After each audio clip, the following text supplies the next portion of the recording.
The network mapper, or as his friends call him, NMAP. Back in 1997, Gordon Line created a port scanner that has grown and evolved over the years to become one of my personal favorite tools in the world of network reconnaissance. I would put it in the top 5 of the tools included in Backtrack. Without further ado, let's dig in to NMAP. I'd like you to imagine that you and I have just been hired on by a large corporation to support their network infrastructure. And they told us we're not really clear on all the workstations. We have some Mac, we know, we have some Windows, we might have some Linux. We don't know exactly what's out there. That happens a lot in many companies. So we come on board and our first question is, okay, what exactly are we dealing with? What type of operating systems do we have out there? How can we figure that out? Well, one of the tools that we can use to do that is called NMAP. NMAP is a free open source security scanner. It's a port scanner effectively with like a boatload of bells and whistles. See, the magic of using a port scanner or a network scanner of some type is that it knows how devices might respond. For example, if you and I were computers and I sent you a ping request, what might you do? Well, if you received that ping request, you'd probably send an echo reply back to me saying, yep, I got your message, and I would verify our connectivity. So a network scanner could simply send a ping request to a range of IP addresses, and if it got a response, it could identify that those devices are up. Well, some computers don't respond to pings. What else could we do? We could also send out, for example, a TCP SYN request. So if you and I, again, are computers, and I send you a TCP synchronization request, you, being a good TCP citizen, should send back a TCP acknowledgement to my synchronization request. You're also going to send your own SYN. That's what they call it, a SYNAC coming back to me. A scanner could go ahead and simply send a TCP SYN request to a whole bunch of devices, and the ones who responded, for example, if we sent a TCP SYN request looking for port 80, which is the well-known port for web services, those devices that sent back a SYNAC to us would be indicative that they are running that type of service. So the magic with a really good port scanner is that it knows how to ask a question, and then when the response comes back, it can interpret that. So NMAP has in its large arsenal of options the ability to identify the operating system that's running on that device, identify what services based on ports. We can specify how fast or how long to wait for those responses. And that's a great, amazing tool to discover what is out there on our network. In this video, you and I are going to take a look at getting up and running with NMAP. And it can give us more than just what devices are on the network. We can ask NMAP to retrieve for us the operating system that's currently running, or the version of that operating system that's running, and a whole boatload of other options. So after we're comfortable with the basics of how NMAP operates, I'd like to introduce you to something called NSE, the NMAP Scripting Engine. And what this does is it uses a special collection of scripts to gather even more detailed information from various hosts. And the great news is we don't have to write the scripts. NMAP comes with literally hundreds of them, and there's more on the internet that have been written by other individuals for special purpose needs that we can go ahead and download and simply leverage. Everything up to this point right here has all been the command line interface, character-based. There's also a graphical user interface front end for NMAP, and it's called ZenMap. It's also built into Backtrack, just waiting for us. So if you want to use either method, you'll be prepared for accessing either one. So let's start off with some basics. If we needed to get help with NMAP, what could we do? Well, Keith, we could probably just type in NMAP, press enter, or maybe NMAP -help or something to that effect, and it would give us all the possible options right on the money. How else could we get help with NMAP? Well, Keith, we talked about earlier how you could use the man pages, man space NMAP, and that would bring up the entire documentation for NMAP. I just want to remind you that help is just a few keystrokes away, and I would strongly encourage you to go ahead and take advantage of it. So let's start off with some basics. Let's use NMAP and point to an IP address. Just to remind you, all of the addresses that I'm going to be using in this demonstration are machines within my control that I personally put on the network.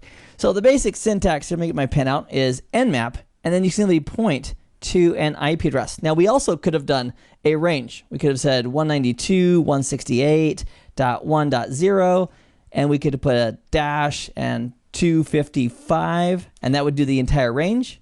Another way we could have done it is said 192.168.1.0/24, and that would be the entire subnet of 192.168.1.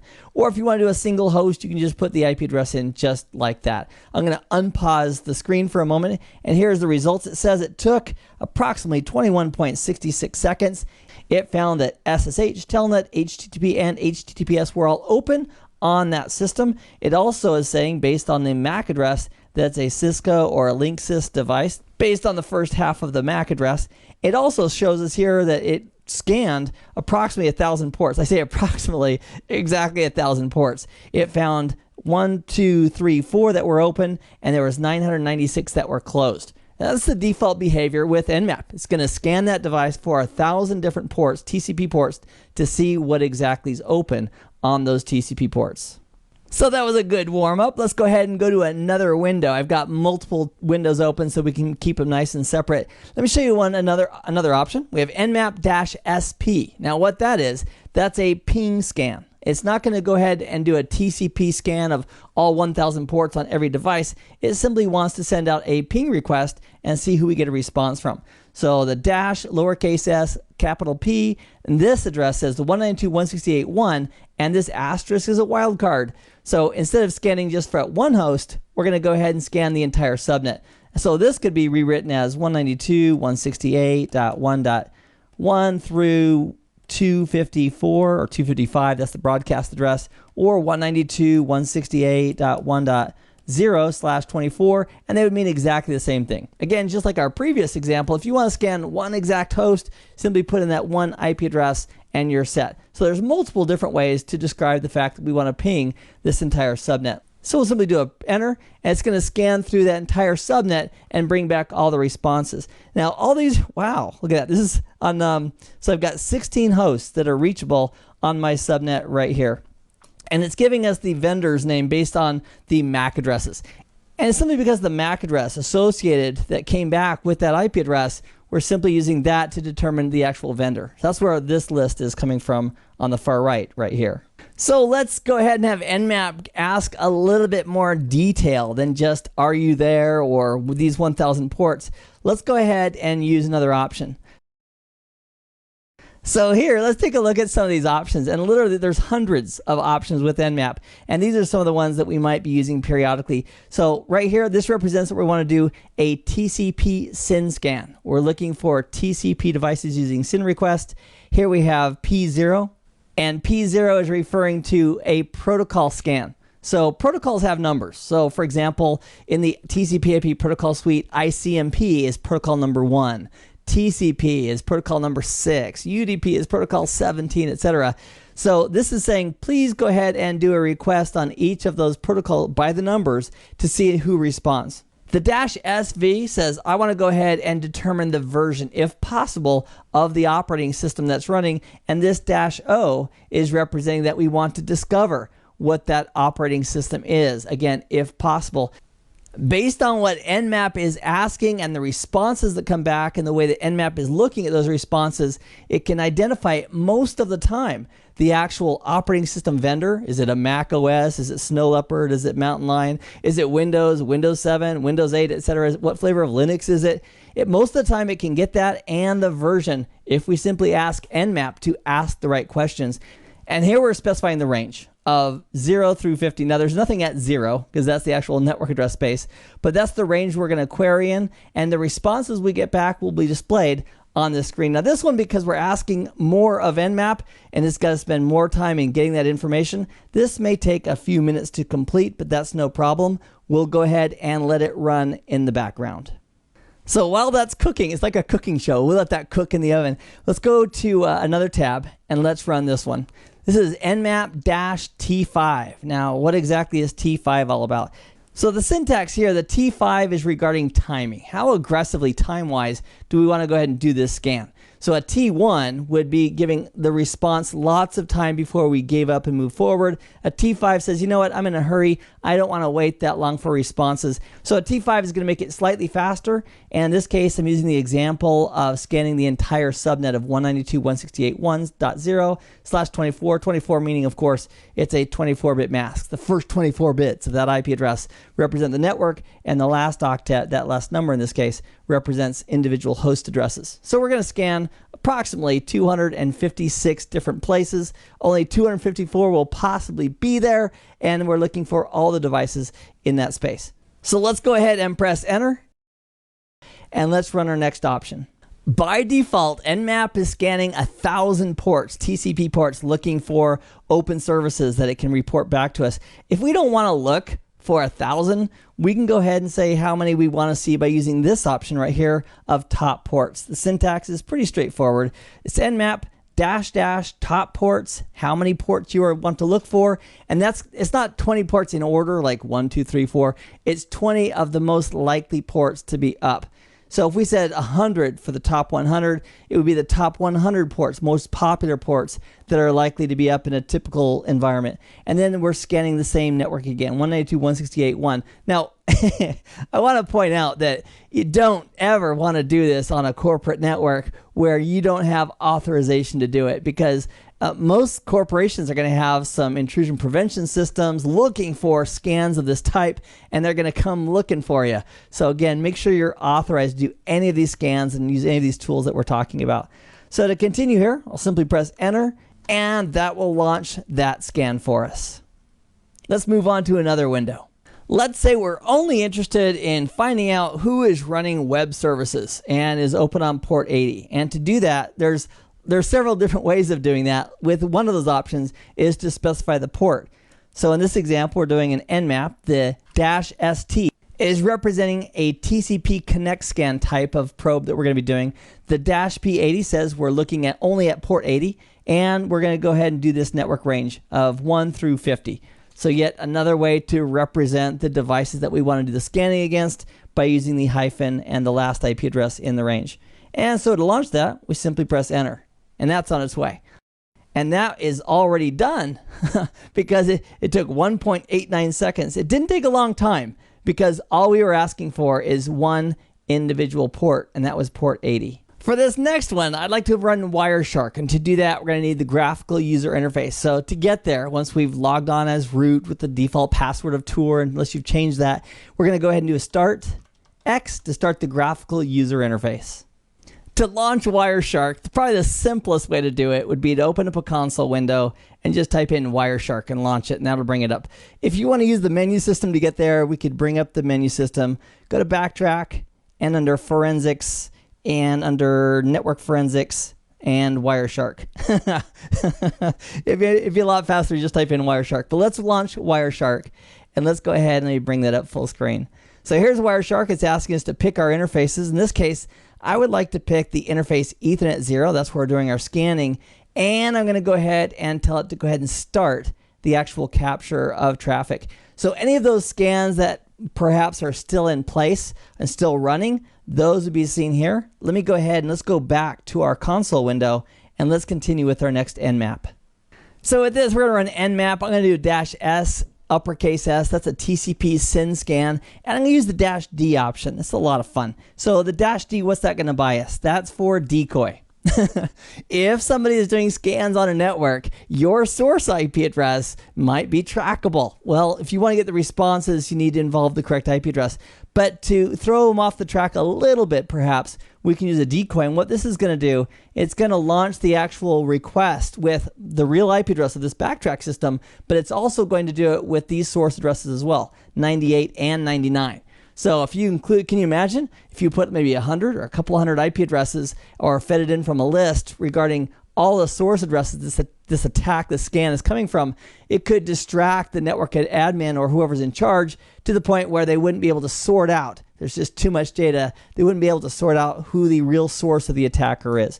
So now it's going to be three. It's going to look like three. The IP address of this backtrack system and the .98 and .99. Usually throwing in a critical server's IP address is a lot of fun. Again, Only in an authorized network would you do anything like this. So I'm going to go ahead and run it, and that's going to take quite a while to run as well. So here in the graphical user interface, let's go ahead and stop the capture that was going on. And there is just a lot of data that is here. So in that time it took for me to launch the scan and come back here, 11,000 packets have been seen. So what we're looking for is 99, and there we go. Let's just grab one of them. So there's a source address. We can make these columns a little bit more easy to read too. 192.168.1.99 and 98. So we launched the actual scan from 3 different IP addresses, our own and these 2 decoys. If we want to filter on just that one, we can right click inside of Wireshark and say, I want to apply this source address of .1.99 as a filter, and I want to have it be selected. And it's only showing us the source addresses of 1.99. And so if we scroll up and down, there's just hundreds and hundreds of packets from 99. To clear that filter, we simply say clear, and then we can say I want to see 98. So select 98, right click on it, and then say I want to go ahead and apply as a filter, selected, and that will show you just the 98. So another option that you can do if you want to whittle this down even further is you can say, okay, I want to go ahead and sort it out between 98 and the destination of 1.2. You could right click on this field and say I want to apply as filter and this field as well. Click on that, and then it will only show, so the filter is saying source address of 1.98 and the destination of 1.2. That's a great way to sort through boatloads and boatloads of data inside of Wireshark, is to use filters. And when you're done, you can simply say clear, and that shows you the native output of the entire capture. The purpose of this was just to verify that we really were doing the scans with multiple addresses. So just to verify that the decoy option, the -D, was working inside of NMAP. Let's take a look at a few more options together. This one is NMAP with -V, as in I want to see verbose. Because it was just one device, didn't take a lot of time to accomplish. So it said, okay, I scanned 1,000 ports. So look at everything it found. That's amazing. Here's all the ports it has opened. It has Telnet, DNS, HTTP. Now this is the that's TCP 53. Normal DNS requests are UDP 53, but I think the RFC for it says that that port, TCP or UDP, is associated with DNS, which is okay. And then I have a whole bunch of other ports here that, for whatever reason, happen to be open at the moment on that device. Also, based on the actual MAC address, the first half of the MAC address, it's determining that that's a Netgear. Now, it didn't do a complete operating system and version request. That takes a little longer. This information here is simply based on the MAC address. So as the options keep rolling here, also, by the way, all of these commands I've included in the Nugget Lab download area. So they're right there in order if you want to go ahead and practice with them. Again, I'd remind you, you don't want to run these commands on networks that you don't have authorization to do it on. So the next one I'd like to share with you is the -F. Now, there's hundreds of options inside of NMAP. The -F says, I don't want to scan 1,000 ports. I would like the top 100 ports. That's what -F is all about. And so in this case, we're saying that we want to go ahead and we want to scan the entire subnet of 192.168.1, and I want to go ahead and exclude the 2 devices at .1 and .2. So you have the option of not having to scan everything on that network if you want. So we're including a new option and some various ways of skipping devices we don't want to include in the scan. This one will take a little while, but not quite as long as the 1,000 port scans per host, because this one's just going to do 100 port scans per host. Let's open up a new window. Another option that we have is we can skip the ping process. Normally what happens is NMAP will do pings first. If it gets a response back, it will then go into the port scans. Well, what if somebody isn't responding to ping, but they still have some services open that we want to find out about? The -PN, I think this is the current flavor of the command. At one time I think it was -P_N, but in any event, this is going to go ahead and scan that one device, but it's not going to bother doing the ping first. It'll just simply do the scan. And there we have it. So it was 1,000 ports that it scanned. Doesn't take a long time to do it. And it has these open. In fact, this is the same machine we looked at earlier. Let's try that again with a different device. Let's go ahead and try 24. 24 is it's a router. It's a different flavor of router. It's not a Palo Alto router. It's some other vendor. So 1.6, it had to reach out and talk to that device. True story. And for 124, it had to as well. This one took 1.43 seconds. This took 20 seconds. You might ask, well, it's the same scan. What were you doing? And that's a good question. Maybe it was slower to respond in this case. So this guy has SSH open, Telnet, HTTP, and HTTPS, and it sees it based on a MAC address as some type of a Cisco or Linksys device. So what about IPv6? IPv6 is slowly but surely making its way into more and more mainstream. It was developed, and born, if you will, more than a decade ago. But now with the exhaustion of IP version 4, people are getting more and more serious about it. So if you want to do NMAP with IPv6, we first of all would need to have IPv6 running on a backtrack system. So ifconfig, Ethernet 0, inet 6 for an inet 6 address, and then you put one in. Now, this IPv6 address would have to be one that matches the current network. So with IPv6, for most user networks, the first 64 bits are going to be the network.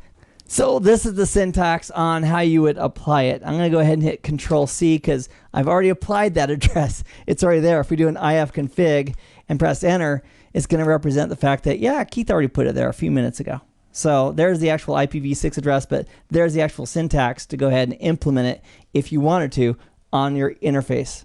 So with IPv6 enabled, if you want to use NMAP with IPv6, you'd just say nmap space -6, which implies, hey, this is an IPv6 address coming, and then you'd put in the IPv6 address that you want to go ahead and scan.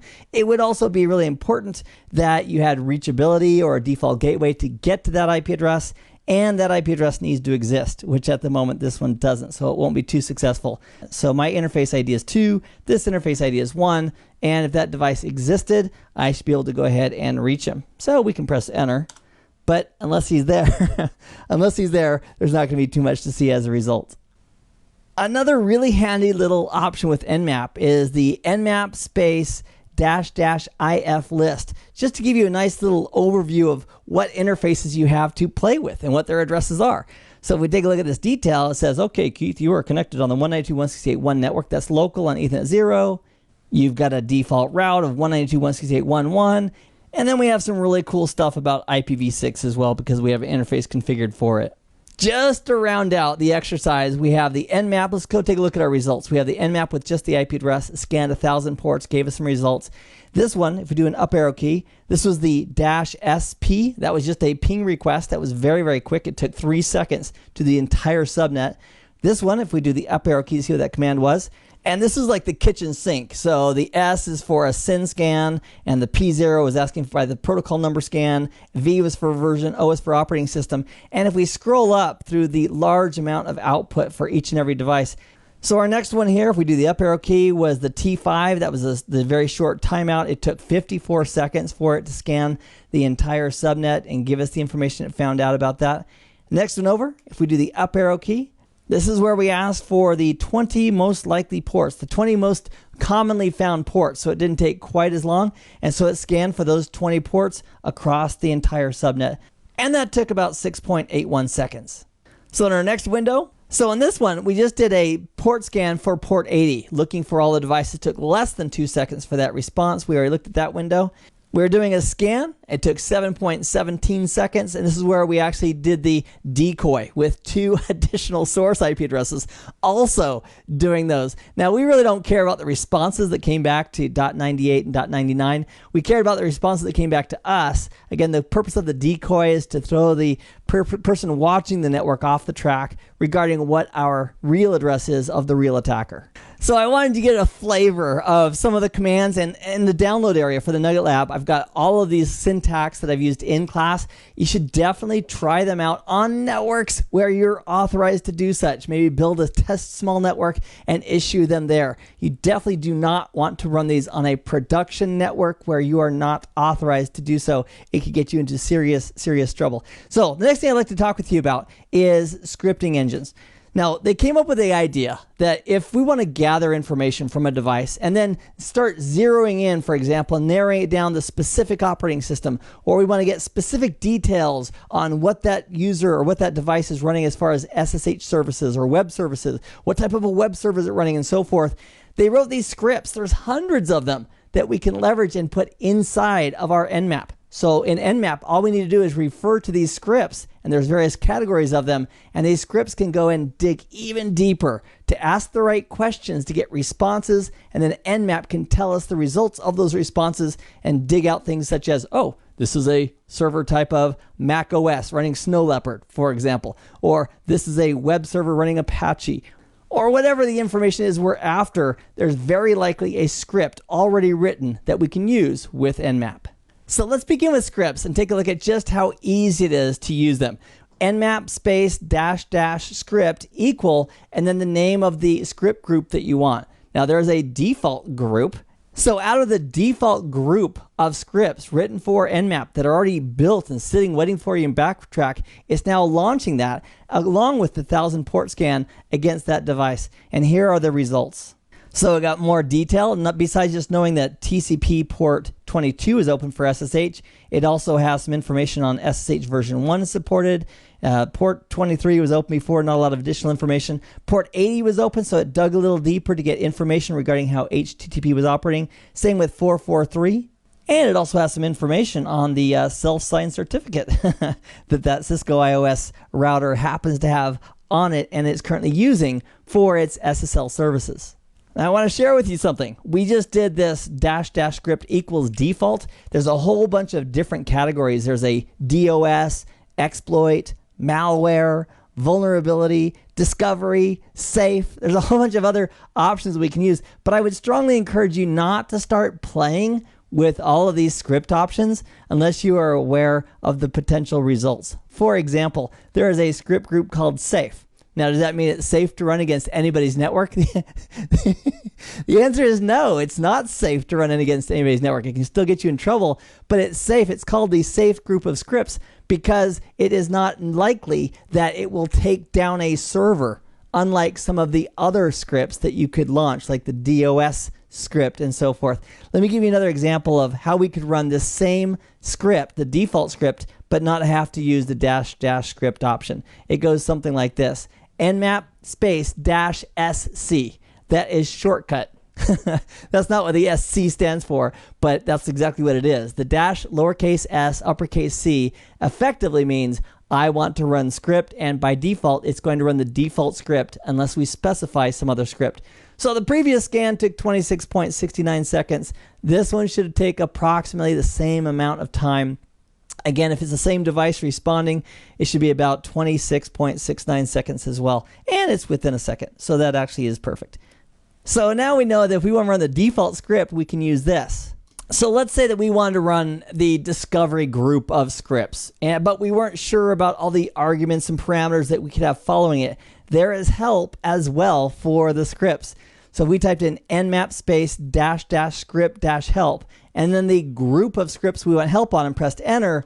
There's about, I don't know if you saw that, but there was like dozens of pages that just flirted by. So we can scroll up and take a look at all the details for that category of scripts.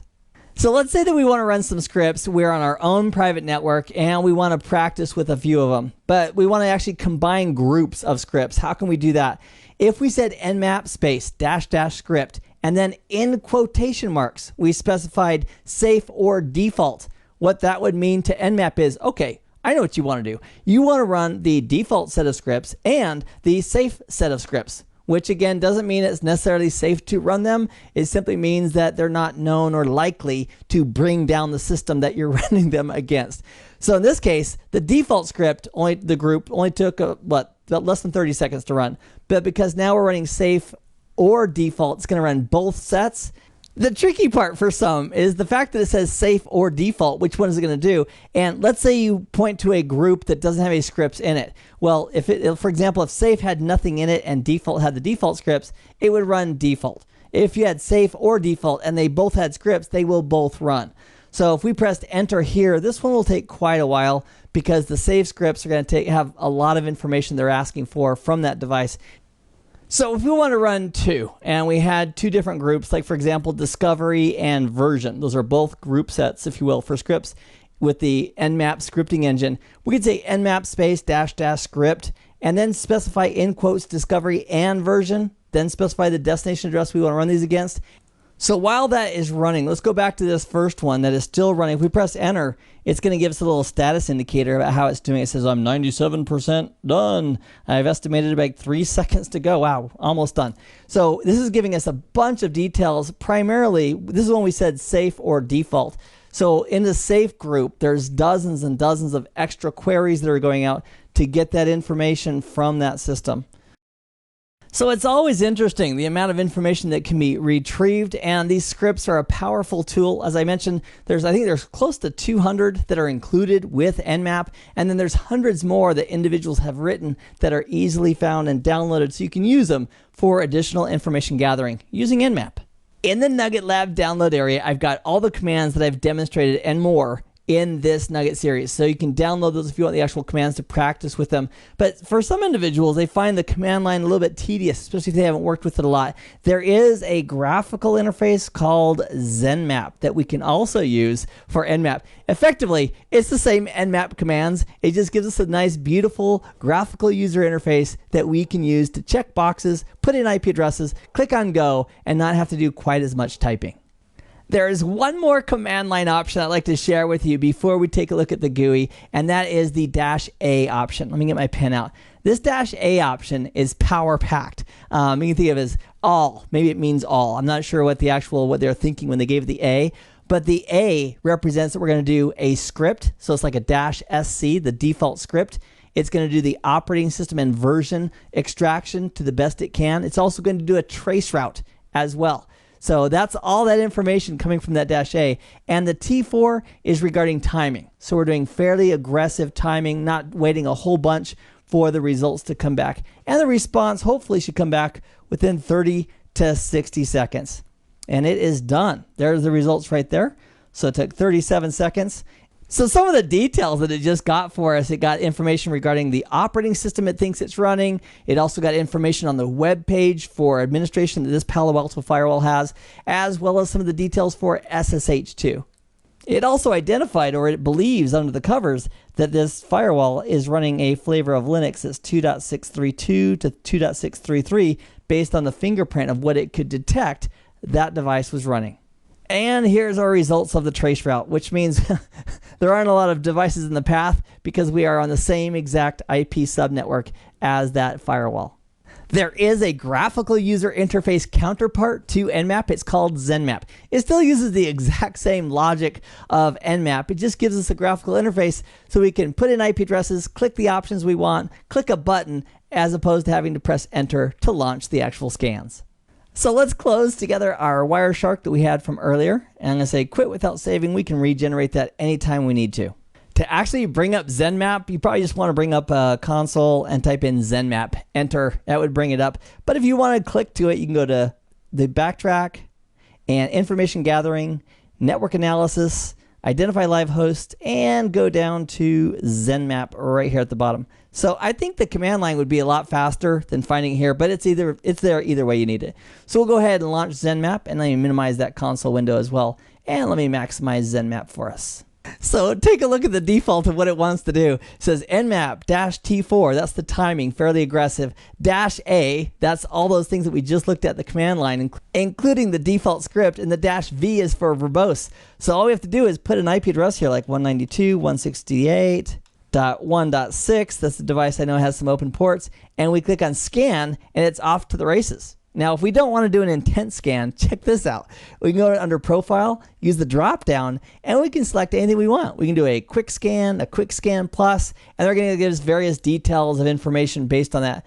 So if I do the quick scan plus, so it's doing T4, fairly aggressive timing. The -F is the 100 most popular ports. That's great. Let's go ahead and launch that. We'll click on scan, and it runs. And there's the results. Nice graphical user interface for NMAP. And if we want to do a more detailed scan, or if we want to scan the entire network, we could do that.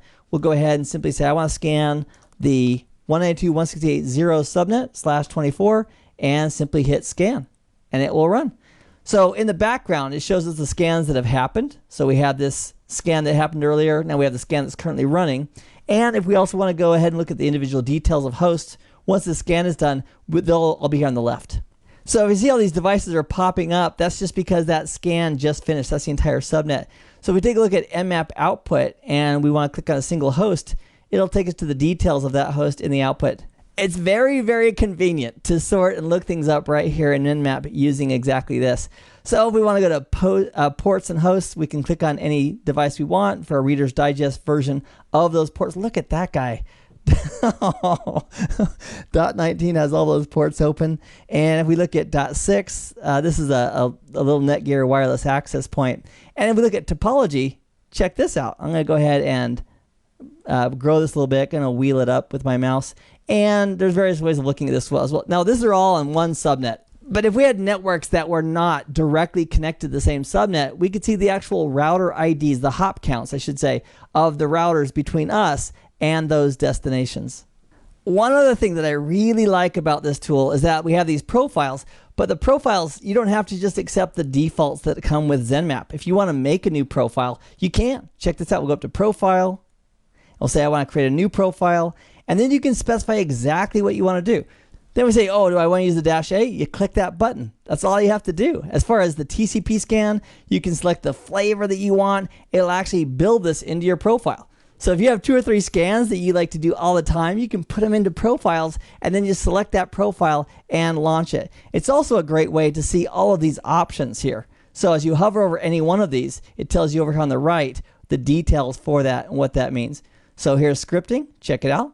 So if we knew we had some script that we wanted to include, look how easy it would be to do it. We simply click on it, and it will go ahead and create the actual syntax for us. So if this goes into our profile, we just launch the profile, put in the IP address for subnet, and we're good to go. So it's a wonderful learning tool. It's also a wonderful way to optimize the actual groups of commands that you intend to use on a regular basis. In this video, we've taken a look at what NMAP does, an example or two of how to use it, including scripting and using ZenMap. I've had a lot of fun. All of the commands for this nugget have been loaded up into the Nugget Lab download area. So if you want to review those for practice, all you need to do is swap out your IP addresses on your private network that you want to practice with, as opposed to the ones I used in this demo, and you are good to go. I hope this information has been informative for you, and I'd like to thank you for viewing.